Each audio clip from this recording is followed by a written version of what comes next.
Well, hello, everybody. I hope that you're doing well.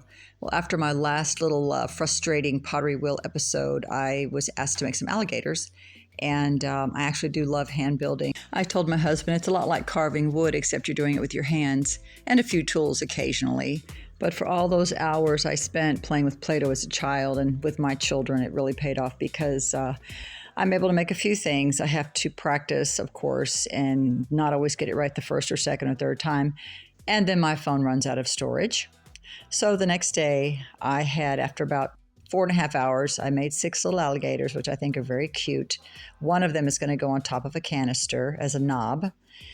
And then I decided to go back into my pottery wheel. This is the largest amount of clay I have ever tried to work with. It's a little over 8 pounds, and I've watched numerous videos about how difficult it is to do so if you are not very good at the pottery wheel. So I've decided to attack it from a different angle. I'm going to hand build it. I took the clay and I took a plate and I made the bottom of it the size that I needed. And I'm making 1-inch segments that I'm going to attach until I decide it's big enough. The original size that I'm going for is about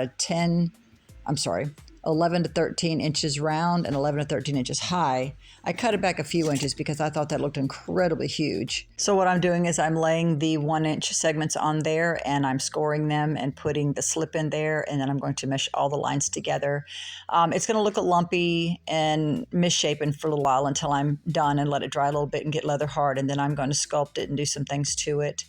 And then I have to make a lid, and I think it's going to turn out very well. I'm making it very thick because it is a large crock, and it's going to have to be thick, but also to give me some room to put some decorations and make some designs and stuff on it as well, because the glaze that I want to put on there is gorgeous.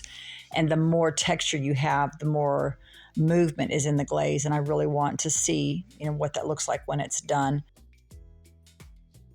So these are 2 segments. Then I've got 3 segments here, and then 4. And now I'm going to have to let that sit overnight and dry a little bit so that it doesn't cave in when I put the rest of the segments on there later. To be continued. Thank you for watching. God bless all y'all.